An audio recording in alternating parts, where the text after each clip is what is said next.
Oh, whoops. Oh, God, Jesus, fuck.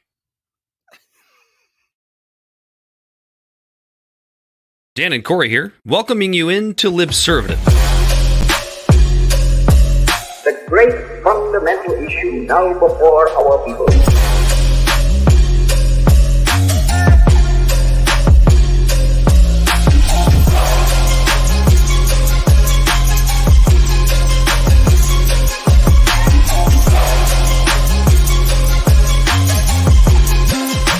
We, the people, cannot turn back.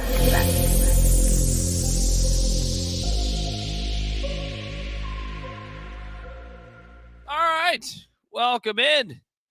That was a little bit of an adventure there at the beginning. Welcome into Libservative. He, of course, is Corey Walsh, Oh, and he's Dan Griffin. and we are Except for- Libservative. We are Libservative. I was gonna just say we should just go right into the show and not mention the fact that we're dressed like founding fathers, but I feel like I have to say Now you something. mentioned it. I just I couldn't. wanted to see how long it took the audience to find out. I couldn't resist because your wig is kind of puby and unkempt, and mine is newer, very And really founding tight. a nation isn't neat and clean, Dan. I'm sorry. Squeezing the shit out of my head. What do we have coming up tonight, Corey? We have we're going to talk about, first of all, we're definitely going to talk about the Ukraine counteroffensive. We have to discuss that. We're going to talk about a politician actually talking about real clean energy. And you have been dying to give the people a union update. So we're going to get to that. I've been trying to give union updates for a while here. We got that. We got some clean energy conversation that's gonna lead to some real clean energy. I have a monologue about abortion that's really going to make some people mad and other people happy and then mad again and then happy. That's all you can ask for, right? Absolutely. So, are you drinking anything specific tonight? Because I'm not. I don't think we're going to talk about our beverages this evening. I'm just drinking high noons because that's what our founding fathers drank.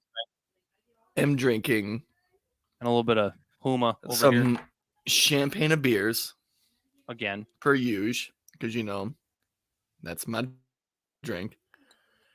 And then I am drinking. I actually just finished off the bottle of my Basil Hayden's. That's so fitting. Some Basil Hayden's. It's so fitting for that outfit. Why is that It just fitting? feels like, I don't know. It just feels like something a founding father would drink. Yes. Would a founding father drink Buffalo Trace? I don't know. It wasn't even America yet. They didn't have American whiskey. Wasn't even America yet. Right. But real quick, before we get diving too deep into the reads, Yeah, get after it. Libservative Podcast is found on all social media and podcast platforms. Our website is podpage.com/Libservative. We can be found at Libservative on Facebook, YouTube, and Twitch, Instagram, and Twitter at LibservativePod. And you can find our monologues at libservativepodcast.wordpress.com. Our TikTok videos can be found at Libservative Podcast, and you can reach out directly at LibservativePod. Like, follow, share, subscribe, tell a friend, and even give a review. Those last two are actually the ones that are pretty important. Telling friends and giving reviews is what's going to make more people see me and Dan dressed like the founding fathers. This wig is too tight. My vest is too tight. I don't know how the hell they dress like this, but Yeah, they not only did they dress like this, Dan, they started the goddamn country. it was humid. It was nasty. It was just shitty. Can you imagine the swamp ass? I'm just sitting in an air-controlled room, so yes, I can imagine the swamp ass. Swamp ass in the wool clothes. Luckily, the remakes here. There's a little bit of polyester in here, so we're a little bit cool. But I'm sweating. Right. Sweating my nuts off. A little less wool, a little more polyester, a little less child labor involved than it was 200. man. Only a little bit less, let's be honest. Speaking of child labor, Ron DeSantis. I don't know what that has to do with child labor. I just thought I was going to say, well, hold on before we talk about DeSantis being a master troll. I was going to say, what's new, Dan? Just, what's new is that I was laughing my ass off at what Ron DeSantis did yesterday. That's what's new. I didn't have anything else to say. So Ron DeSantis completely trolling the coastal elite with brown people's problems. Don't you love this? It's so fun, right? Because apparently, at least Ron DeSantis, the governor of Florida, is taking credit for shipping a bunch of migrants up to Martha's Vineyard. Now, there's some discrepancy as to whether or not DeSantis is actually responsible for this. The flight logs are showing that these people originally came from Texas with a short layover in Florida and then eventually up to Martha's Vineyard. But either way, somebody is sending migrants to Martha's Vineyard. Now, Corey and I, at least I'm not going to speak for Corey, but I have given brief opinions on what I think about the immigration issue, particularly at our southern border. And I don't get too deep into the weeds on it because I'm not down there. I haven't looked into what's actually going on down there. As somebody who has libertarian tendencies here and there, I tend to think that immigration is kind of a good thing because free markets and what have you. But I find it really hilarious that the coastal elites in places like Martha's Vineyard, when you're talking about Manhattan, New York City, when you're talking about the West Coast, the ultra limousine liberal types, if you will, constantly talking about how they support sanctuary cities, they live in sanctuary cities. Everybody, hey, if they don't want you, we'll take you, kind of thing, until the migrants actually come to them. Because why, Corey? They don't. We want migrants, but we don't want them living here. They're kind of disgusting. Let's keep them over there. There's a term for this, Dan. It's NIMBY, and it's an acronym for not in my backyard. And during Trump's administration, when we had I'm kind of really sick and tired of the idea of saying that there's a border crisis is a partisan polarized issue to when it is. That's just a fact. What's happening on our border is a mess, but it's like almost like a fabricated mess, like intentionally, because like politics are involved. But in 2016, when Trump was president, we had a bunch of Democratic cities and states touting how they were the more virtuous ones. They were like the ones that are on the high road with their sanctuary cities, where prosecutors and attorney generals weren't going to prosecute illegal immigrants just for existing, which I'm fine with. You know what I mean? I'm okay with that. I'll unpack my ideas on what should be done with the border in a second here, but now it's 4 years later, and we've had 4 years of these northern non-border cities and states talking about how they are there to help and protect illegal immigrants, citing the words on the Statue of Liberty countless times to where I can almost say it verbatim, where it's like, give me your poor, you're tired, you're weak, you're huddled masses, and all sorts of things like that. Ellis Island, where they just let everybody in. Right. And then now all of a sudden, so these Republicans, which, it's done in bad faith, let's be honest. It's done in a really shitty way. It's really shitty to see human beings being used as a political token to get, their 30 seconds on their national on their TVs to get their couple little sound bites and stuff like that. That's shitty to see, sure. But on the flip side of it, you're seeing these people who are in these states who are actually dealing with a very, very big immigration crisis, making Democrats who are 1,000 miles away put their money where their mouth is, essentially. And they're sending immigrants to these sanctuary cities who have been touting that they're there to help them for 4 years. And they've literally sent, we're talking like 0.001, 0.1% of what they're seeing on the borders down south to these cities, and they're up in arms saying that they're overburdened. They can't handle this immigration crisis, and there's too many people here. And that's what makes it so weird, because like on the virtuous standpoint, they are right when they say, oh my God, like you're just using these people as a pawn just for your political things. And it's like, you know what? You're right. But you were doing the same thing when the roles were reversed, when you weren't offering any way to solve the immigration crisis, when these people were down on the border in cages, and you were just, instead of actually trying to create like real pragmatic reforms to the immigration policies that we have to solve these problems, you just bitched about children in cages for 4 years that are still in cages, but because Biden's president, you don't talk about it anymore. Well, by the way, Obama built those cages. Obama built them. Trump kept the animal, or Trump used them. Trump used them, kept the children in it, and then treated them like animals. I meant to say I treated them like animals. The treated like is a very, very big important word in there. I know you caught that slip. I was trying to just roll past it. You got really nervous for a second. As I went, no. That is not what I mean. Yep. And then Biden decided, he's like, well, I like these cages because my boy Obama built them, so he used them too. And then he's like, I also like my boy Trump's walls, so I'm going to work on those and build those as well. I mean, and that's just it. Like, if you ever Robbie, shut up. This is not a fucking wig. This is my real hair. Have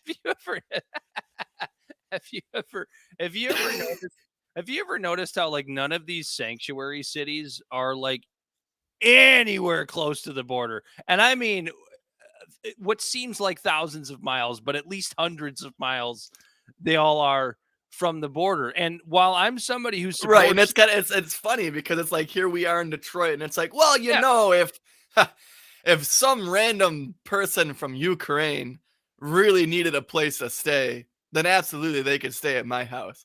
Because it's easy for me to say that right now, Dan, because there's no fucking way a person from Ukraine is going to show up at my house that needed a place to stay. The other thing, because when they do, I'm going to immediately go, oh, fuck. You know what? I mean, I have a couch, maybe. You want this extra blanket? You know, you missed the most important thing, Corey. Somebody from Ukraine has white skin. Isn't that interesting how the immigration crisis with Ukraine has been able to be just taken care of, no problem? Yeah, because they have white skin. Nobody cares. We'll do anything we can. Yeah, that's the thing, is you could take someone from Ukraine, plop them in the middle of Metro Detroit, and as long as they're not talking, everyone's gonna be like, oh, he just lives here. You plop someone in from Mexico. Don't assume that Ukrainian's gender. Guy, girl, I don't give a fuck. You could throw them in the middle of Kroger by my house, and they're just gonna blend in a lot more than someone from the South. It's looking confused. They're like, I don't know, the plane took me here. It's just interesting. Like, I think we need to do a little bit better job of listening to folks that are actually close to the border, because this is something that we haven't felt yet. Obviously, with you and I being Detroiters or suburban Detroiters, you know, New Yorkers, Seattle, Chicago, all these places are forever away from the border and seeing what's actually happening here. And we know that we're seeing more border districts go a little bit more Republican. And these are people with brown skin. These are Hispanic folks that have traditionally voted Democrat. Now, all of a sudden, they're voting Republican. Like, there's something to this. Right. I don't know what it is. You don't know what it is. We don't claim to know what it is. I'll tell you what it is. It's fucking politics that are just keeping the border fucked up, like, intentionally, because it's the same thing as Roe v. Wade. It's just a political talking point to be able to vote on. Understood. Yeah. But like, as far as what's actually happening, you know, I don't think we're doing enough. We're doing a lot of talking and not a lot of listening, whether it's listening to people as they vote with both their ballot and their feet, right? Because it doesn't, like, traditionally Democratic districts at the border turning red Like that, shouldn't that be like a flag? I'm not even gonna say a red flag, but just like a flag of some kind for us to be like, Yeah, I know the using the color, using the color makes it more political than it actually is. But that's a maybe, term. Yeah, it maybe is. we Those should are red flags. but maybe we should pay a little bit more attention to what's happening down there and listen to the people that are actually down there experiencing this stuff, as opposed to just going, they're just white supremacists. Even Yeah, right. though most of these districts are like 80% Hispanic, that are all Right. Like, when's the last time you heard? Like, when's the last time you heard a Border Patrol agent interview on like a left-leaning publication? You won't, because they won't perpetuate the narrative. Because when you hear it, and it's not even them being racist, it's not even them being anything. It's just them going, "Yeah, this is bad." Like, I'm down here, and like by the time I process these 600, there's 4,000 more. And like those aren't exaggerated numbers. We're talking about numbers that cross this border every day at this rate. And the other thing too is, and this is something you and I have talked about on this show, so if you're a new listener, please go back and check out some of our older episodes, is like, Republicans aren't innocent in this. While they may be experiencing, border crossings at record rates or whatever the hell they say. I'm not even saying that those things are true. They might be, they might not be. I don't know, and I'm not going to say that I know.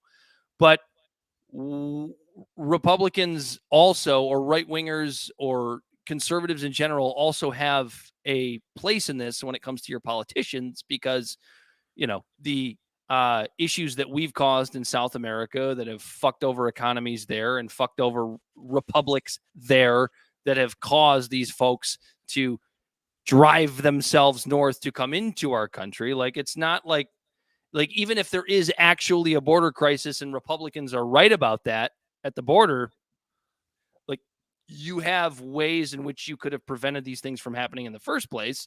And going forward, will they? Probably not. Yeah, and that's what frustrates me. Like, I can appreciate the fact that these red states are definitely like giving the blue states a little bit of a taste of their own medicine, going, "Hey, look, this is what we're dealing with." And it's shitty, like I said, that real lives are being used as pawns. But in all reality, if you really want to think about it, we are putting these people who are trying to come here for a better life in more friendly scenarios. So the red states aren't hurting these people. They're putting them in places that where people are more compassionate to help. At least they say they are. We'll see. But on top of that, we're seeing them really like make the cracks and everything that's happening in the border policies apparent to the rest of the world. And what frustrates me is when you look up like trends of how many people were coming into Ellis Island in the 1800s versus now, like some of the numbers on their peaks versus now are comparable. We had 1 million people come into America and a year span in Ellis Island, just like we are down at the southern border. The chokehold, the bottleneck. Those Corey, can I just say the difference? Those were white people. Yeah, but let's be real honest about it. When we talk about back then, fucking Paddies, the Irish, they were the white trash. They were, the white, like the disparaged people of Europe at the time. We're talking, even though they were, yeah, fucking Paddies. Paddies. Yeah, as an Irishman, I can say a bunch of fucking mix came over during the potato famine, and then came over here. And what I mean, they were all coming over here and they weren't necessarily welcome. They called, there was a huge faction that was happening called the natives and the immigrants. And the Republican Party was actually sitting on the docks going, "Welcome to America, vote Republican," and handing out fucking pamphlets saying to vote Republican. And then it changed real quick. And what I think could really solve this problem is we need to figure out a way. I mean, we have the fucking technology to streamline the southern border to where we can process thousands and thousands of people a day, just like we did on Ellis Island. We have fucking computers and the internet. You can add people in the databases for this type of thing. And I know everyone's talking about, big government databases. There's a baseline that we've all been uncomfortable with when it comes to social security numbers, residents, and everything that is American citizens. Let's put them on the same shit. They can come here, they come in, they get a fucking citizenship, and they get their shit, and then they can leave the fucking customs, walk out and get a job paying taxes. They're not hiding in different areas. We don't have to spend all this money trying to track these fucking people. They're a citizen, just like we did in the 1800s. But What's we the have difference? to make sure Other they're than- not dangerous criminals first. I was going to Corey. say that's the only difference is this weird fabricated fear that all these people that are coming across the border, that they're rapists and they're fucking murderers, when most of them are just trying to flee Donald Trump. rapists and murderers to come here so they can raise their children and have just a fucking life. They're not asking for all the handouts or anything, even like the white fucking liberals and people are in our country that are asking for living wages and stuff like that. They just don't want to be shot and chased down by cartels. They're okay with working in the fucking farms. You know what I mean? They're okay with the shitty jobs. When Title 42 came along, there was a huge fucking shortage for seasonal workers on the farms. It's okay. We cut grass. It's okay. Okay. Right. And so that's what I'm saying. Like, fuck, man. Like, get these people their citizenships, get them their fucking jobs, get them their fucking tax ID number, get them into the country. We need them. One of the only reasons America doesn't face a depopulation problem like the rest of the fucking world is because of immigration. We have this big problem with Social Security where all these fucking boomers that hate the brown people don't even realize that they have to rely on the brown people to come here and pay taxes to pay for their Social Security. It's a fucking mess. To the polls, Jack. And it's frustrating to me that it's taking a bunch of Republican governors sending brown people as a political token and a political pawn to these other countries to even make the immigration crisis at the border an issue again. Do you remember how big of an immigration crisis we had at the border when Trump was president? It's inhumane the way they're treating them. And now the roles are flipped and they're sending them to the countries that said they were going to treat them more humanely. And it's inhumane that they're just sending them around. And it's just, let's just solve the problem where the problem is actually originating at the fucking border. Let's stop doing Out of my fucking backyard, Corey. coup attempts in the middle and down in Latin America and South America. Let's end the war on drugs so we can cut the funding for the cartels that are destabilizing these countries. There's so many more things that we can do, but it doesn't sound as sexy. And it's not, and like, if you've noticed, in a you could even call it bipolar, but I was going to say polarized. In a polarized country, problems are never fixed. They're exploited. And that's where we're at. Now we're just shifting around immigrants. Brown people. White people wouldn't matter, but brown people. We gotta ship them around. We gotta talk about Ukraine becoming Duke Nukem. Oh, dude, Ukraine actually is coming out and fucking shit up again. I went down a little rabbit hole. I was back. It's been about 6 months, but I was watching Ukraine war footage again. Were you? Yeah, I was doing that earlier, and then I took a nap for the show. How about the ghost of Kiev, Corey? Do we have any updates? No, that was propaganda. That was propaganda, dude. I was so pumped about that. I remember, dude, that's so funny. Like, I wish I could slap 6-month-old Corey. 6 month ago Corey, and 6-month-old Corey, just for the sake of it. Yeah, slap the shit out of him. He probably deserved it, but then you'd be beating a like child. that's war propaganda. You know better. So it appears that Ukraine took back a lot of ground there in eastern Ukraine. There's all sorts of, I don't know if northern Ukraine, northeastern. So it was interesting. It was really interesting because what am I talking about? In a world full of leaks and all information being exposed, they did this crazy thing to where they just muddled the conversation and all the propaganda and just all the airwaves, everything with a southern offensive. They said, we're going south. We're taking back Kherson. We're coming down south. And they really didn't. They came from the north and took out Kharkiv and the northern ends. And now there's when you look at the map, the way that they're coming around, they're about to cut off supply chains and just encompass, like encircle, like 10,000 Russian troops is what they're in the process of doing right now. Like they've taken back thousands of square miles in the north. Now in the south, no one's really talking about the significant losses they've taken in the Russian offensive of the one they were projecting.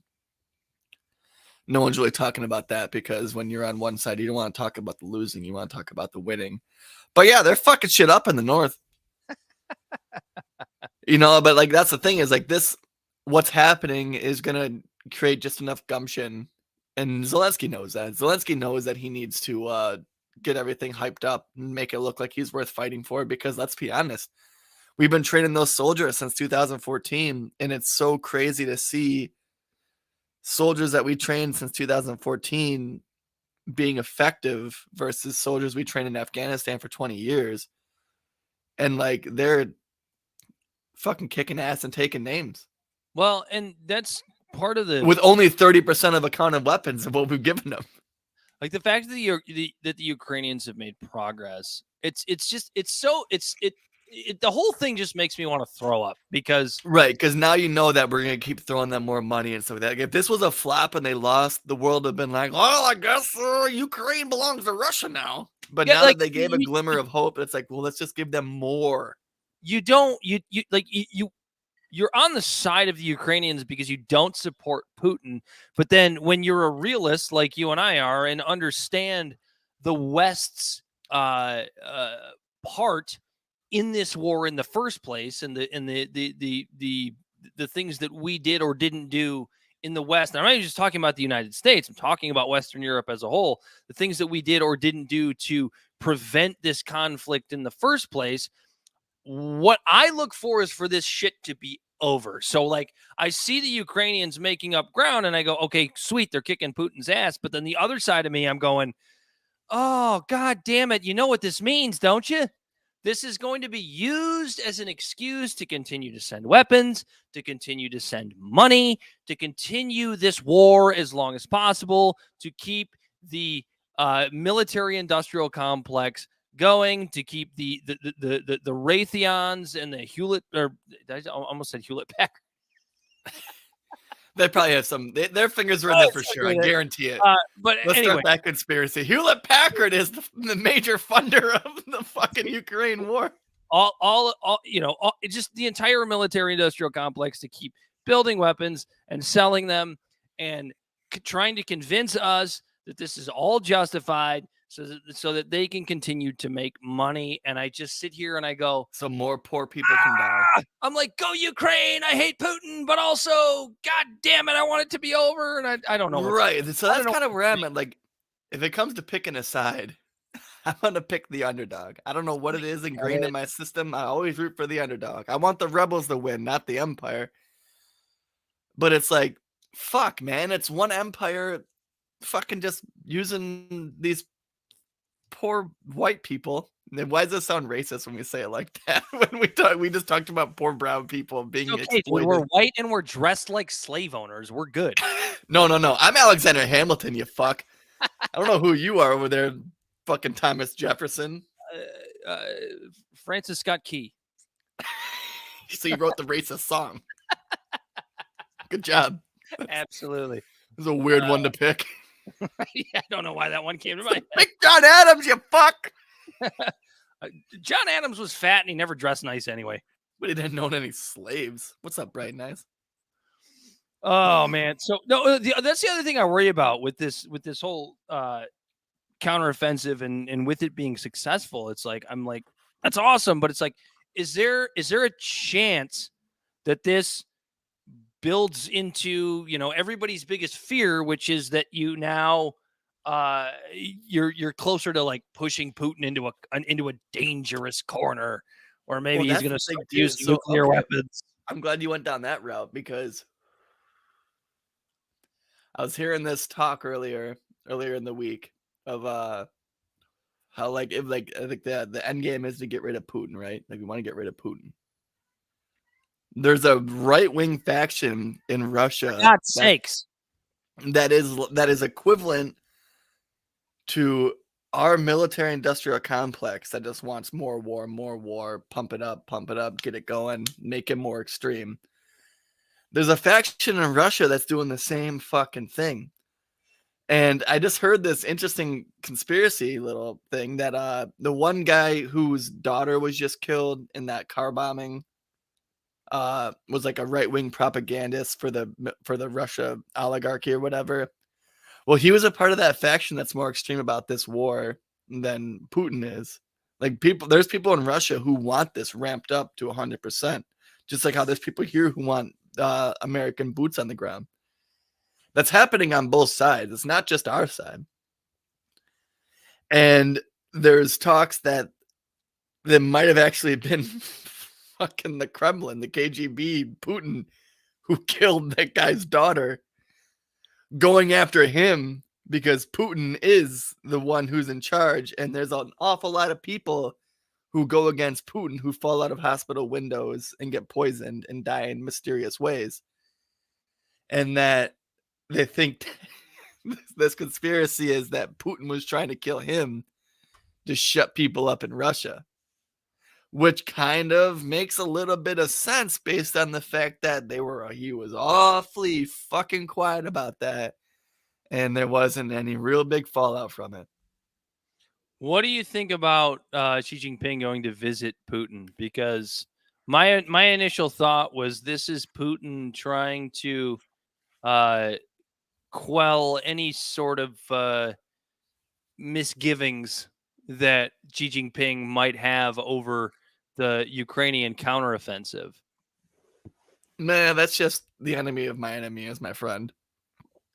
You think that's all it is? So, yeah. So you Putin, Xi Jinping has no faith in Putin because he saw this military might just flounder in a third world, like what's essentially a third world country. Don't you dare say that. That's our ally. That's our ally. That's not even in NATO. That's the thing is like they're not our fucking ally. Ukraine's not our fucking ally. It's just a geopolitical advantage for us to have them on our side versus them on Russian side. That's all Ukraine is. We don't have any treaty pacts with them. They're not a part of NATO. They're not a part of EU. But they want to be. Yeah. But a lot of countries want to be a part of NATO and the EU. To prove themselves. I don't even know if I'm exactly excited about NATO at all. Are you ready to go to a nuclear war for people in Finland or Ukraine or Scandinavia or Turkey?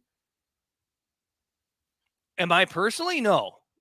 Right, that's what I'm saying. Like, great, yeah, we want peace in the world, but is creating skirmishes like Ukraine based on our treaties and other treaties and things like that, like creating peace? No. It's pretty obvious. I don't know what the alternative is. I don't have an alternative to that. I like the idea that more nuclear bombs are on our side than the other side, but imagine being on the other side. When you have less nuclear bombs than the other, it's an existential threat. That's the problem sometimes with Americans living in this bubble. We live in a bubble. Yeah. And that's ultimately what we try to do is like take 2 steps back. Look at this. You want a little story? Today at work, 3 guys are walking around for like 15 minutes. I'm across the shop and I'm working on something. And I see them all looking around for like 15 fucking minutes trying to figure out where the fuck one of the guys lost one of his earbuds is, right? Can't find his fucking wireless headphones. So I have 3 guys. So now 15 minutes, 3 guys, that's 45 minutes of labor. They're all looking for a headset, they're looking for a little earbud or whatever. And I walk over. I'm like, what's going on? They're like, I can't find my earbud. Well, I'm not pissed. I'm not a prick. But I'm like, oh, and I look, it takes me 2 seconds and I find it. And I'm like, oh, it's right here. And they're like, fuck, man. Like, we look for like 15 minutes. And it's like, no, I get it. Like, have you ever been in that scenario where you're looking for your keys and then someone else just finds them right away like a prick? Like a real dick. And they're like, oh, they're right here. It's like, you sometimes get yourself into a box so much and into a bag when you're looking for something that you don't see the perspective on the outside. And it's just, that's what we try to do on our show, I guess. And my little story. That's a great segue into our next topic, which is Gretchen Whitmer pushing for reopening a nuclear power plant in Southwest Michigan. And isn't this interesting? Because the first thing I thought was like, this is a Democratic governor Mhm. that has openly said in statements that she said this. Nuclear energy is clean energy. It is. But that's not what Democrats are supposed to say. No, but there's the polls are showing Renewables or die. That's where we're headed.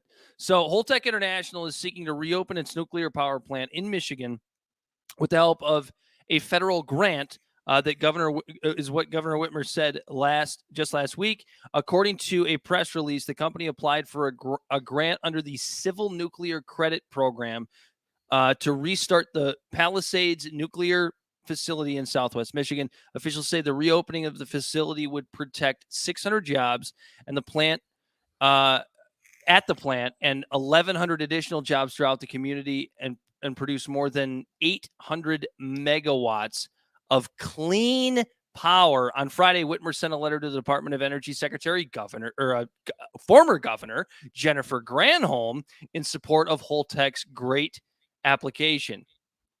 Yeah. So there's that one in Grand Haven. I can't fucking read. And then there's another one in Michigan, actually, that they're gonna just keep open. They're not shutting down. And I looked up a Gallup poll real quick. This is from May in 2022. And Americans are evenly split on whether nuclear energy should be a source of electricity in the US, with 51% in favor and 41% opposed. Now, 3 years ago, it was tied at 49%. And in 2016, 54% opposed nuclear power. So we've been talking about that, which I find interesting, because we've been talking about nuclear energy on the show for about a year now, being in favor of it. And it kind of makes me feel good that like the pulse of our show is kind of about like the nuance and the pragmatism and like having just like a pretty even keel on like how we want America to be. And polls like this are reflecting where you and I are at, Dan. So if you want, give yourself a little pat on the back. I will. Because on my petticoat. It's becoming more and more clear as the I'll call them the coastal elite continues to push for renewables. We're talking about wind, solar, hydroelectric. It's just becoming more and more clear that these aren't actually green solutions. Right. Well, so the only thing I would push back on that statement is hydroelectric, because we have been using hydroelectric power pretty efficiently for 50, 60 years, like the Hoover Dam and stuff like that. Now we could talk about what happens when water dries up, because we're in a real fucked up situation out west. But wind power, solar power, when you really get into like once you get past the shiny label and the shiny wrapping, we're finding out that like slave labor is making solar panels, Dan. Yeah. We got kids and people in slave camps digging up the metals that we need for these with their literal bare hands. You can look up footage of them using rudimentary tools, sifting through this shit to get a hold of cobalt and stuff like that. It's a real nasty, dirty thing. It's leading to the same type of health hazards that coal mines do. Thousands and it sucks. Wind energy. It sucks because the idea of wind energy and solar energy on the fact of it, where it's like, that's a free source of energy. It sounds great. But we're putting the cart in front of the horse, because then like, what do? We have all these nasty chemicals in a solar panel. Do we just throw them in a landfill with all the plastic bottles that we're trying to get away from? You know what I mean? Like, here's a really, really simple way to look at it. And I think it's a pretty scientific way to look at it, at least from a layman's perspective, is that energy, a mix of everything. Energy produces waste, dude. There's just no way around the fact that energy produces some sort of waste. So what do we want to do? We want to use an energy that creates the least amount of waste. Nuclear energy does that. If you and I lived our entire lives on nothing but nuclear energy, you and I would each produce a Coca-Cola sized can of nuclear waste. Now, what the contents of that Coca-Cola sized can are remarkably dangerous, right? We have to have an efficient way to get rid of that Coca-Cola sized can. And people go, well, that's a lot of Coke cans that you're getting rid of. But you're talking about one Coke can per person over a 90-year lifespan. All Right. you need is, a few 100,000 acres. You probably wouldn't even need that much. But if you had a few 100,000 acres that you could just put all this stuff in while we continue to research. That's small brain thinking, Dan. I'm thinking you launch it into space. Even better. You take a fucking vessel. But dude, what if that based rocket on what if that rocket blows up? Oh fuck yeah, you're right. You're right. You're We're right. all screwed. You know what? You're right. You're right, take- Dan. You know, that is the caveat, but I'm thinking immediately you take a rocket powered by nuclear energy and you just find the darkest spot in space. And you just send that fucking thing with this nuclear waste on a projectile that's just gonna sit there and propel itself for 100 fucking years. But here's the problem with that. Now here's the problem is something happens and it gets hit by a meteor and it ends up getting sent to a fucking planet with other people on it. That's And then they think we're bombing them. That's not where I was going. The climate activists would have something to say about that. I think I can actually guess what they would say, which is that you launch that thing into space, it could hit a planet with living things on it. And that's what I was just saying. And that's my mind went to them thinking we did it intentionally. And then thinking we're just trying to bomb them with some rudimentary weapon. PETA is now advocating for aliens at this point. That's where we are. Yeah, no, I get it. But how many people have died from nuclear meltdown? Far less than have died from the complications of fossil fuels.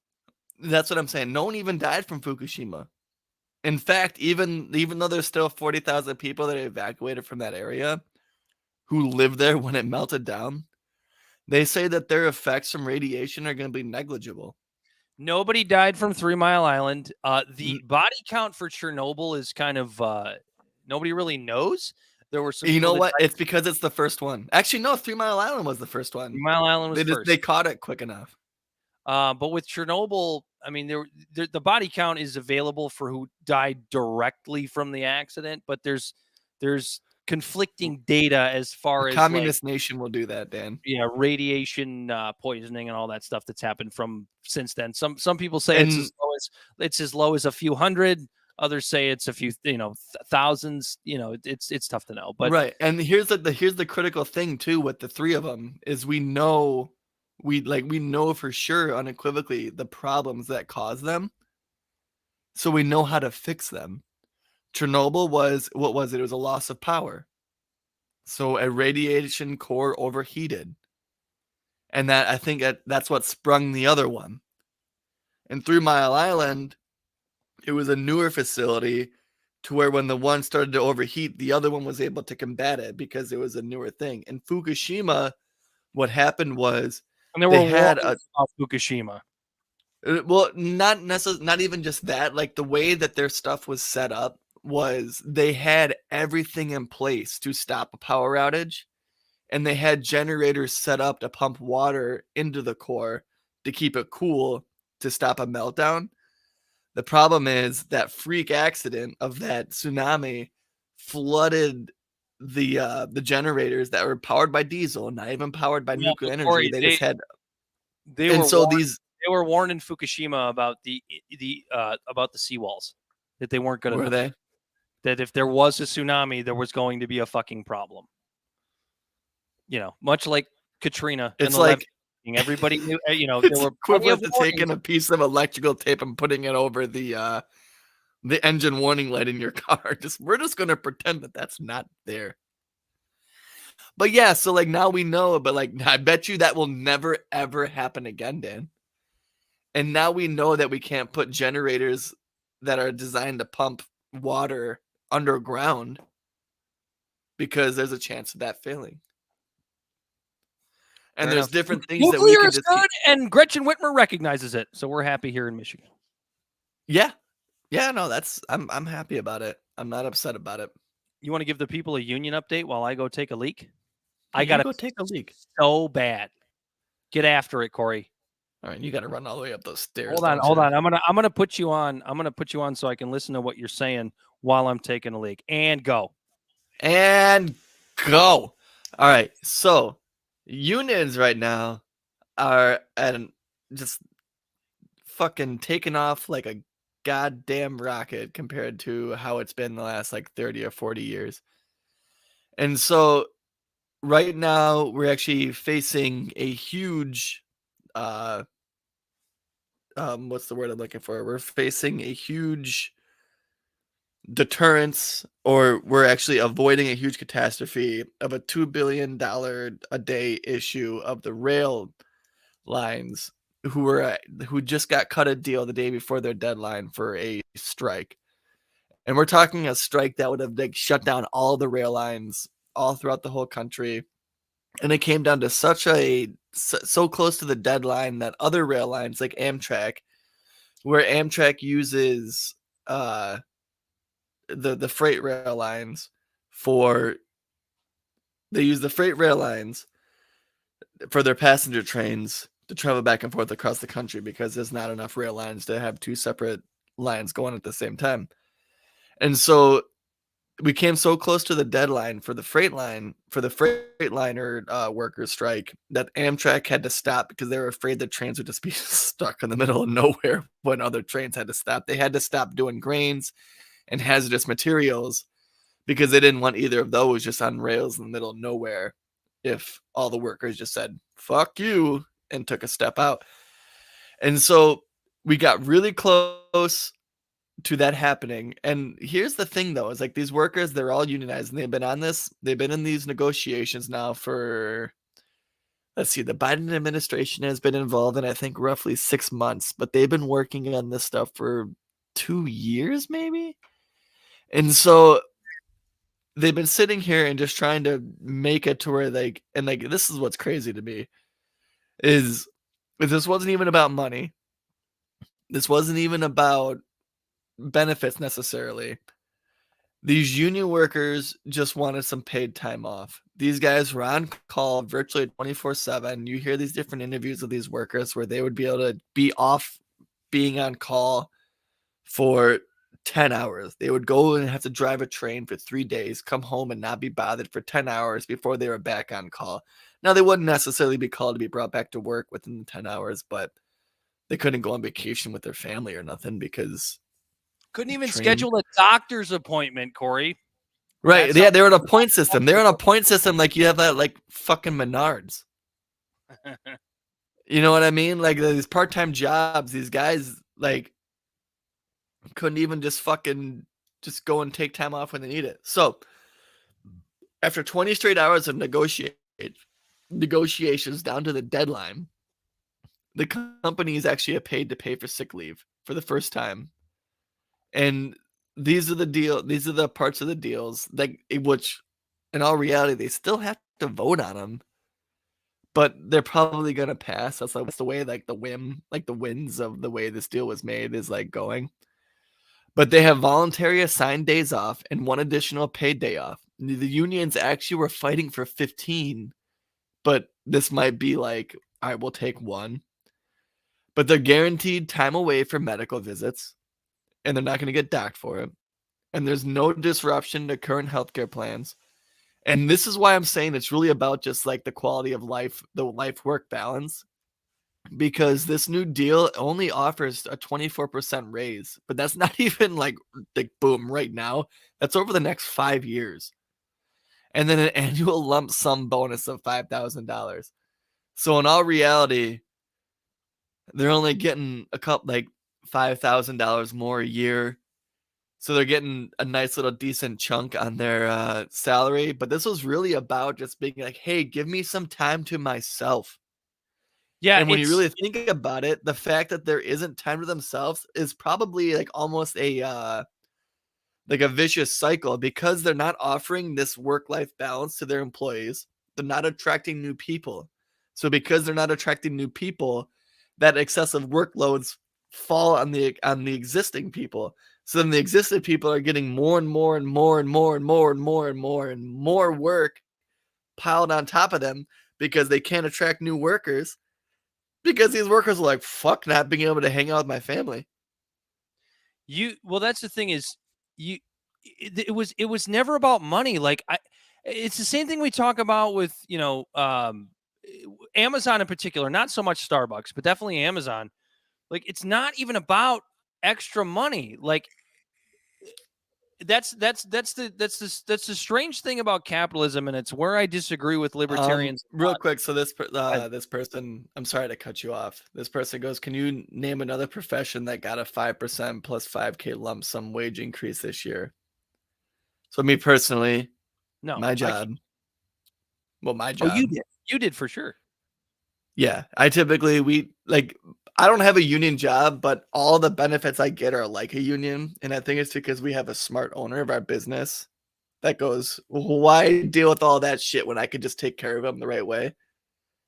But there's millions of other workers out there that don't get things like that. Like for me in particular, and I have a sales job and I work on commission. But what I would say is this: I would much rather my company give me 4, 5, even 4, 5, 6 more vacation days than give me a higher percentage in commission.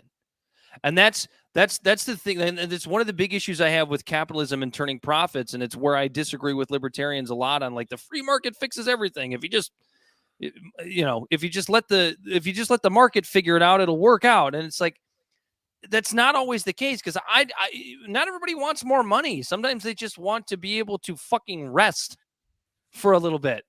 Right, Sometimes they want that 40-hour week right. to The be a work-life 40-hour balance. week. They want to Because go to their kid's soccer game on Saturday. They want to go take their family on vacation on the weekends. they And want to it's be able to interesting go actually adopting because someone. these are two new people. So welcome, Avenging Pineapple, and no to Bud. He said no to Bud. I think he might be anti Weed? cannabis. But either that or friends. I don't know. It's one or the other. But yeah, so Avenging Apple said thanks to Biden, the strike was averted. And you know what? He is right, because There's some truth to that, yeah. this is kind of not necessarily breaking news. It did come out almost 12, 16 hours ago or whatever. But our show prep on Tuesday, we planned on coming on the show today going, "Oh man, tomorrow's the day." But Biden's administration and what is it, the Secretary of Transportation? But no, see, it wasn't Buttigieg. It was there's a Get lot of the CAW, I think it is the acronym. I can't remember what it stands for, whatever. But there's the rails, like all these different people that are involved in this, but they had an active hand in this. And like my thing tonight was gonna be like, what is Biden gonna do? Is he gonna pull a Reagan in '81 and fire all them like Reagan did to the airport workers, or is he gonna let an inflation skyrocket and be a pro union like an FDR? But he did navigate this one pretty well. Like, yeah, I promise it wasn't him sitting there with a bunch of fucking conductors Listen and here, Warren Jack. Buffett. You need to Yeah, it get back wasn't on him that train, sitting Jack. here. It wasn't him sitting here with Warren Buffett and a bunch of conductors going, "All right, guys, I got the plan." But his administration did navigate this one okay. And now we're going to see these workers be a little bit happier.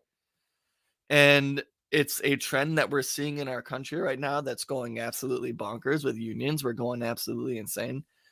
We have 15,000, and like this goes back to the work-life balance we're talking about right now, right? 15,000 Minnesota nurses just walked off the job that are going on strike as well. And it's also not about money. They're quoted. One of the people is quoted saying, "We are not on strike for our wages. We're fighting for the ability to have some say over our profession and the work-life balance." So we're seeing, it's interesting to see that we're seeing a bunch of like service industries, and we're seeing a bunch of like blue collar workers. Some of them are fighting, like the lower paid ones are fighting for wages and fighting for a work-life balance. And then we're seeing higher paid professions, because conductors and stuff aren't paid peanuts. They're paid good money. That strike, like I said, it wasn't about wages necessarily, as evidenced by a 24% raise over 5 years. That's like $1, maybe $2 a year. And And we're that's seeing, it's not a new thing, Corey, because like I think all of us have had that boss at some point in their lives where you're like, you're talking about moving on to a different position, and they go, "Well, I'll pay you more.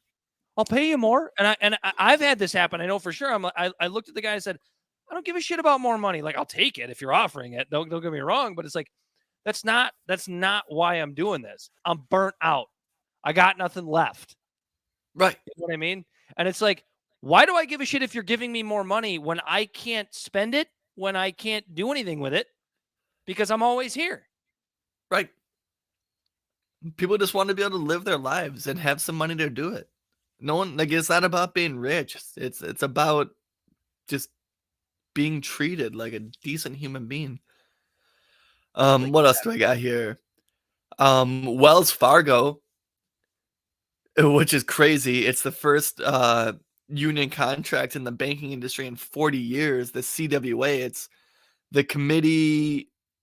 Let me see if I can find the Committee for Better Banks. I don't know why it's called CWA, but there's bank workers that are unionizing. We're talking about white collar people. Condé Nast. It's something. It's people to do with publications and news and stuff like that. It's a news guild. They're unionizing.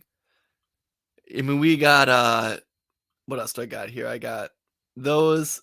Starbucks is still unionizing insanely. Those guys are out there trying to get more blue collar workers. I mean, more service industry workers becoming unionized. We have unions popping up all over the country. And now, me as someone who's fundamentally has like small L, which is a term I'm about to start using more often. I hear people talk about that small L libertarian versus big L. Yeah. I'm small L libertarian in the fact that, like, I think in a lot of situations and scenarios we could have less government. And I'm going to make the argument right now, because I've made it before, that I think more unions equals less government.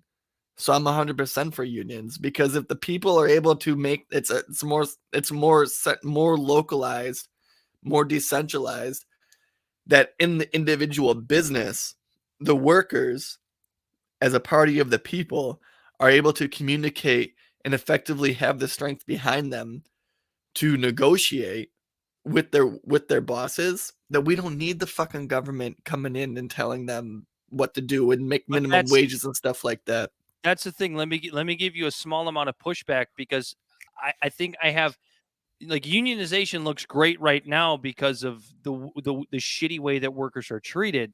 And I'm with you on that. And I want more unionization. But I feel about unions similarly to the way that I feel about capitalism. Or government in itself, because when it gets big enough. Just capitalism. Hear me out. I feel the same way about unions that I feel about capitalism. I think on their own, on the surface, they're good for people, for society. The problem is with unions as well as capitalism, when they start becoming intertwined with government, that's when you start running into problems. That's when you start having the issues that we've seen with the teachers union. And that's just spending more. Yep. You're right. You're absolutely right. Teachers union are spending more money on campaign donations than they are on negotiating contracts for their employees. 100%. That's and like bad. And when it comes to unions, when they get too big, it's almost there. Yep. Like when a union gets too big, it's just like government. It gets corrupt. It gets bogged down. And that's why, like, Christian Smalls, the one who started the Amazon unions, did the best thing he fucking could of just creating his own, the ALU. It wasn't some Packers union. I think that's what actually, the Green Bay Packers, that was based on a union, right? Meat Packers. Yeah, the Meat Packers is the Packers union. Yeah. Yeah. So we're that's also, like, it's funny too, because, like, since we're talking about unions and stuff, we can break down the stereotype real quick if you want. You ever hear of the term redneck? You know where the term redneck comes from? I mean, everyone knows the term redneck about, oh, don't take my guns. Yeah, but you know where the term redneck actually comes from? We're talking about miners, right? Miners unionized, white miners in the 19th century. White miners were unionizing with their black counterparts to tell the mine owners to fuck off, because there was a time when they were basically indentured servants, when they were telling them, making them or paying them with company store money and offering them houses, and basically making these people indentured servants and sending children into the mines and stuff. And these guys started to create a solidarity movement, and they were wearing red scarves. And it came to the point where like 10,000 of them went up on this mountain, and I forget what fucking mountain it was, but like 10,000 of them went up on this mountain and got in a fight with the police, shooting them. And then they got in a big fight, and a bunch of them died and got arrested. And they didn't win that war, but it was movements like that is what created workers' rights. But political Redneck- violence is bad rednecks, no matter what, man. Corey. It's bad no matter what. Rednecks are fucking left-loving, socialist, anti-segregationists. Revisionist history likes to paint them in a country that's completely against socialism, communism, and unionizations and calling each other comrades. We've repainted what a redneck was as a dumb hick who lives in the mountains, when in reality, they were socialists and they were communists and they were gun-loving fucking leftists. Because like we always say on this show, when you go left enough, you get your guns back. And if you read Marxism, under no pretext shall the worker be disarmed. Whoa. Essentially, speaking of unions, I just figured I'd go down that little rabbit hole for Oh. you. Little tidbit of history. Redneck was talking about communists, not bodunk inbred racists. You got to me. Is that It hyped you up a little bit, right? Shall I get to my monologue? Yeah, go ahead and get to your monologue, Dan. We'll want to talk about that a little bit anyway, I'm sure. So, hold on. Here it is. Got it. Abortion, states' rights, and why we should be like Kansas. Earlier this week, South Carolina Senator Lindsey Graham introduced Americans to one of the first possible bills to hit the floor of Congress following the November midterms. This is assuming that Republicans clean up in the House and Senate, as has been predicted for much of 2022's calendar year, with some pullback on those predictions as of late due to polling numbers involving a very hot button issue. You guessed it, abortion. Senator Graham's proposed bill has to do with that very topic. To summarize, the bill would ban abortion at the federal level after 15 weeks of pregnancy, with exceptions for things like rape, incest, and health dangers for the mother, among a few other exceptions. As I often try to do when it comes to hot button issues like laws surrounding abortion, I tried to take my emotions out of the equation before rendering opinion on this possibly historic bill. I'm generally a progressive cultural libertarian type when it comes to matters of body autonomy and medicine. So as many of my avid listeners and readers may know, I was not exactly happy about the Dobbs decision to overturn Roe v. Wade earlier this year. But after spending more time, more than I had ever considered before, reviewing the law from the perspective of an intellectual idiot, I came to the conclusion that though I wished Roe had stayed on the books, I understood that it was constitutionally a pretty flimsy precedent. I was also not willing to let progressive liberals off the hook for failing to codify a law that so many women find to be one of the most important to them over the course of 70 years, which is what they had.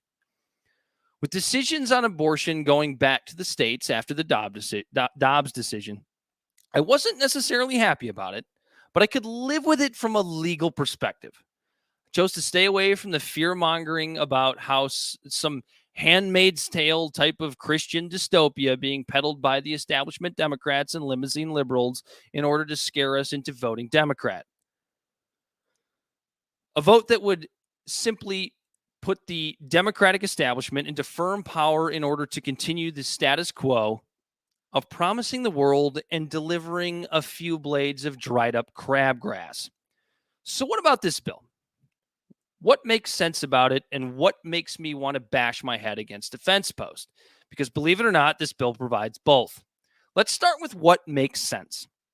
The biggest thing that makes sense about this bill to me is the 15-week mark. You may ask how a progressive cultural libertarian type how I could possibly believe this makes sense. The reason is based on precedent set by European nations that folks only like to bring up when it fits their narrative on things like socialism and climate change. The fact is that the majority of these liberal European nations have set abortion limits ranging from 6 weeks to 24 weeks, with most sitting between 12 and 18 weeks. It's that simple. Nations that are widely regarded as, quote, more liberal than the United States have limits that would put us right in the middle if this law were to come to fruition. But there are a few things that don't make sense to me about this bill. The first is the issue of states' rights, something conservatives love to talk about, again, when convenient. The overturning of Roe v. Wade gave the states the right to make their own decisions and laws regarding abortion. That's great. End of story, right? Wrong. Trying to put a federal ban on abortion, regardless of time frame, does just the opposite. That's it. That's all I have to say on states' rights issue. It should be pretty self-explanatory. You're either for it or you're against it. The second is the dishonest nature of the bill. While Lindsey Graham and other Republicans that support it may say things like compromise and tout the European limits on abortion that I mentioned earlier, it's bullshit. If the bill put the abortion debate to bed, if a 15-week ban were just the law of the land, that's the end of the discussion. I'm not sure I or many Americans would be jumping for joy over it, but given the polling numbers on the subject, we'd be able to live with it because it would be done. It would be over. But we all know it will only be a stepping stone. We all know the religious right will stop at nothing to procure an all-out ban on abortion, and Lindsey Graham, among other Republicans, needs their votes. So to conclude, just leave it. Leave abortion law at the states as you wanted. The Constitution worked in that regard. Now let them figure it out for themselves, with one caveat, of course. Do it with ballot initiatives, not lawmakers passing laws that are clearly unpopular with the public. Never thought I'd say this. Let's be like Kansas. I always knew I'd say this as a native Detroiter. Let's never be like Indiana.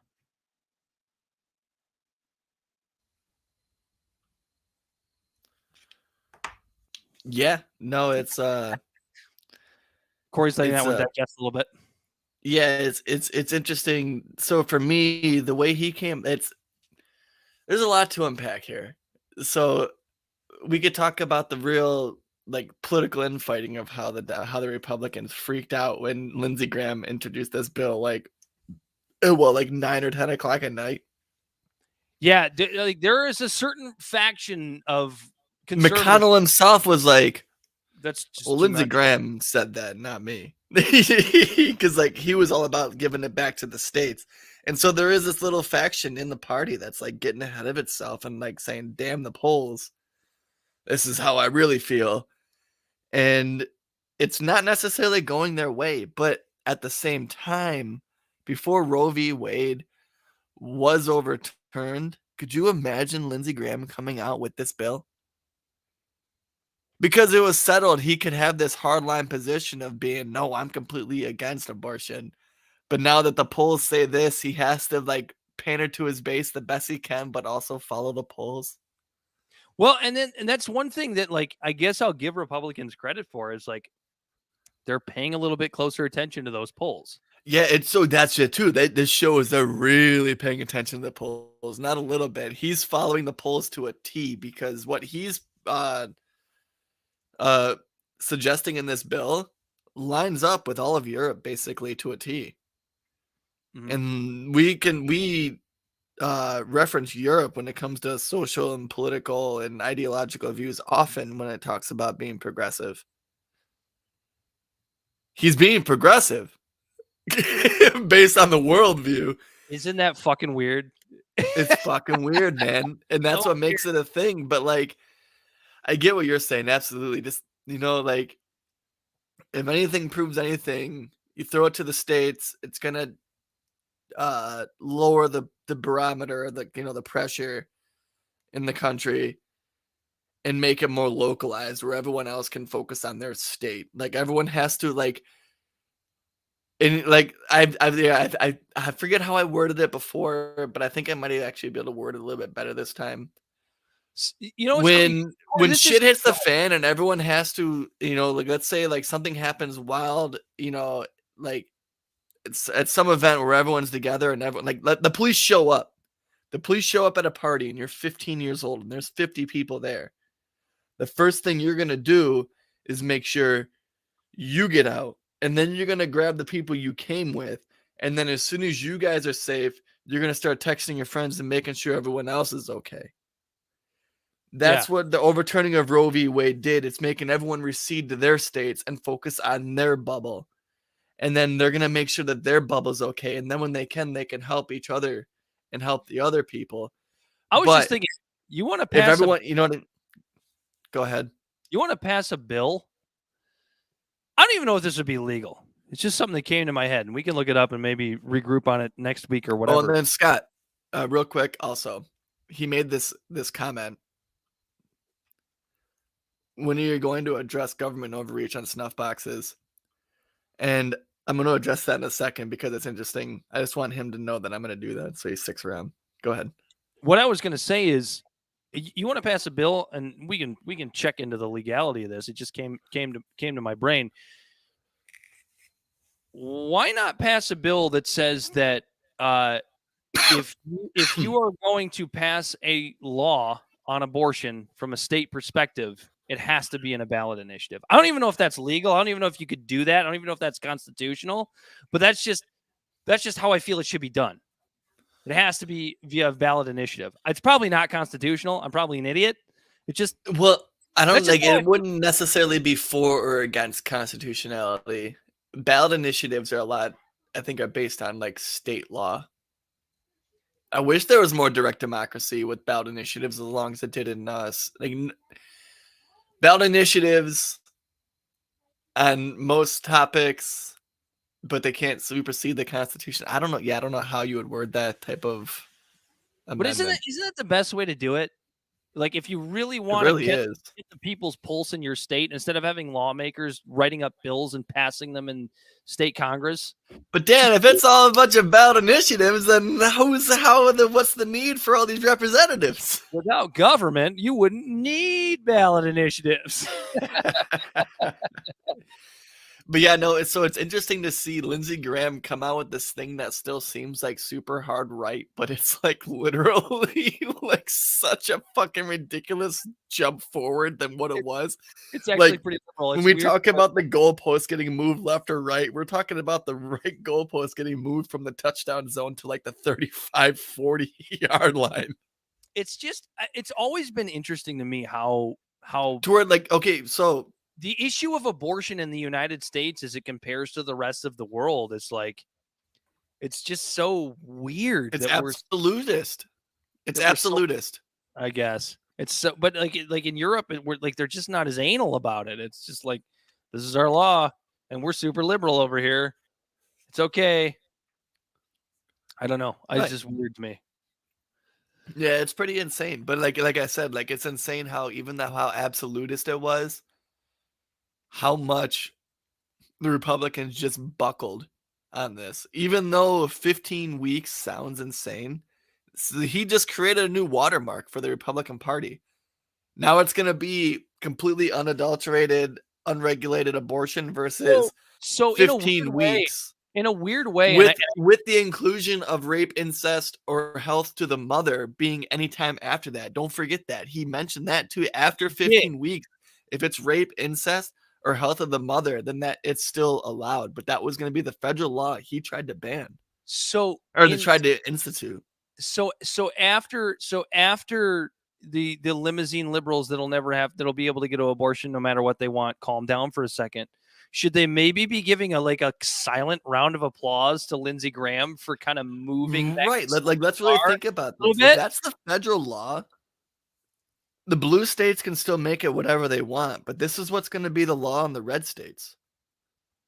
Well, no, it'll be the law throughout the country. No, because states laws would still supersede it. I'm assuming. Like, you know what I mean? Like, it's gonna be like marijuana, I bet, because AGs, prosecutors, Supreme Courts in the states. If the state isn't gonna fucking pursue a case, then it doesn't fucking matter. Okay. Right. But purple states will So have this would be the stopgate. This is what would make it law in red states. But blue states would essentially be able to get a pass on doing whatever they want. Yeah, but without saying that. But Democrats would never, ever fucking vote for this because the optics are fucking terrible. Yeah, but if they had the time to go on TV and explain, you would have, but you have purple states like Michigan, where we live, where you're going to have a Republican and then you're going to have a Democrat, and then it's like, are we just going to switch back and forth? Like, what are we going to do here? A purple state like ours we'd be forced to have a hand in litigation. Blue states would be like, sure, that's what they're going to say. We're not going to enforce it. Red states are going to be like, then we're forcing this to a T. A purple state like ours, unfortunately, but it's going to be murky until we get it in the books. But that's in the meantime, while we get it in the books, while we for a national divorce, right? No, I'm not at all. What I'm saying is, like, in purple states like ours, in the meantime, while we get our shit figured out, worst case scenario is 15 weeks. And I know that my devil's advocate argument right here sounds like I'm advocating for Lindsey Graham's bill, and I'm absolutely not. I don't think the government has any place in what people do with their bodies when it comes to like a personal liberty and between a choice between themselves and their doctor and how they're going to live their life. This is the worst case scenario versus fucking Oklahoma trying to do 6 weeks, and shit like that. I'll swallow this pill with a fucking big old glass of water. You understand what I'm saying? Before you hurt yourself, get the snuff boxes. Okay, yes. All right. So, Scott, I appreciated this comment because I feel like nobody is even going to get the reference when you're talking about government overreach on snuff boxes. But so what Scott here is talking about, and if he's still listening, correct me if I'm wrong, you're talking about Benjamin Franklin getting a snuff box from the King of France and just taking it home, and that the government at that time where accountability and transparency was so important, they had to actually have hearings about whether or not Benjamin Franklin could keep that box or not. And we have come so far with transparency and accountability in our government to this point to where we have people like Pelosi and her husband spending money on stock in Nvidia when they're passing chips bills, to where like that at that point in time, if that was happening in the 1700s, Pelosi and her husband would probably be tar and feathered. But now the idea of a snuff box gift from another political leader to a political leader here in our country is laughable. And it's just how far we've came.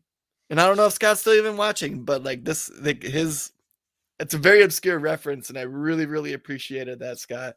And I just want you to know that. And I was sitting on it squirming. I think he saw our uniforms and just assumed we came from the past. Where that was awesome. We appreciate it, Scott. That was yeah, dude. I love a super obscure reference like that with a snuff box. Everyone else is like, what the fuck is he talking about? But it's like, no, that's actually like the snuff box. You want me to give the definition? At least this is from Wikipedia. A snuff box is a decorative box. It was a form of packaging that was generally used just for functionality, but also intended to be a decorative and artistic piece of art. Many such boxes were used for promotional packaging, both commercially and privately. Historical objects are usually called caskets, if larger than a few inches. If smaller, generally known as a snuff box. Yeah. Now, Benjamin Franklin's the one he got from the king was like encrusted in diamonds and had a picture of the king on it and stuff like that. But we're talking about a time when France and America were like really buddy. Like we were bending each other over and gargling each other. You know what I mean? Like, like we were buddies. Gunnar said, "Oh, Jack." Government don't tell us shit. They all got to go. I agree. It's so I funny agree. because I just saw a post from our one of our favorite pages to troll. We've got a few on both the left and the right, but one of our favorites is happens to be on the left, Occupy Democrats. They had shown a picture of a T-shirt. It's something about promoting getting out, like Lauren Boebert and Marjorie Taylor Greene and Turtle McConnell, among others. And you know what I said? I commented and I said, when you add Pelosi, Schumer, and AOC to that shirt, I'll buy 50 of them. Pass them out. Give them to all my you can even friends. choose where you put them in the middle of those Republicans. Yeah, but put as them on long the as back. I they're don't give in a there, shit. if whatever, I'll buy 50 of them. Dude, that would actually, you know what? That might actually be a funny shirt then. Imagine if you had a shirt that says impeach these assholes on both sides. Like on the back it would say it, and on the front they would say it. And then on one side of the shirt you have like a bunch of Republicans. Ooh. And then on the other side you have a bunch of Democrats. You're giving people ideas. Somebody's going to take advantage of this. Because then like if you're like walking and someone's like, they can just say, "Hey, I love this shirt." And then you could turn around and then it's like the other side, like their side probably, and be like, "Oh, you like this shirt?" And then if someone goes, "Nice shirt, asshole," and you can be like, "Oh, you probably like this side better." You know what I mean? Like that's a great fucking shirt. We better do this before somebody. It's takes yeah, no, advantage of it's like when someone goes, "What, you're taking down statues of Robert E. Lee, then we should take down statues of Obama." And it's like, that's fine. I don't give a shit. Obama was killing kids in the Middle East. Like, take them both down. Robert E. Lee was fighting for some traitors who he lost. That's a participation trophy. Knock that statue down. And then that statue of Obama, sure, he was using uranium depleted fucking bullets over there killing brown people. Knock that statue down too. Great. Let's knock them all down. Corey, before we go, tell the people where they could find us. Real quick, Gunnar. He goes, America has been at war 93% of the time, 222 out of 239 years since 1776. From 2017, LOL, we are a war nation, so we like war. We do. Look at all the games we play. I don't know. Gunnar, this is the first time you found our show. I appreciate you coming and hanging out. This is the kind of stuff we talk about all the time. So if you want to subscribe, I don't know, maybe hit that subscribe button. I'm not going to tell you what to do. Corey and I can't confirm the 222 out of 239 years of existence that America's been at war, but it sounds right, so we'll go with it. It did. I mean, those aren't statistics I'm shocked at, Dan. I don't know if it's real, but it sounds good. So it sounds about right. Libservative Podcast is found on all social media and podcast platforms. Our website is podpage.com/libservative. We can be found at Libservative on Facebook, YouTube, and Twitch, Instagram, and Twitter at LibservativePod. You can find our transcripts at libservativepodcast.wordpress.com. Our TikTok videos can be found at Libservative Podcast, and you can reach out directly at libservativepod@gmail.com. Like, follow, share, subscribe. In the very least, tell one friend about where you heard this wild shit and you just saw two guys dressed like fucking founding fathers bitching about politics. Tell them where you found us. Give us a review. Come hang out. We do this every Thursdays at 7:30. And until next time, he's been Corey Walsh. And he has been Dan Griffin. This has been Libservative, and we are out of here. Peace.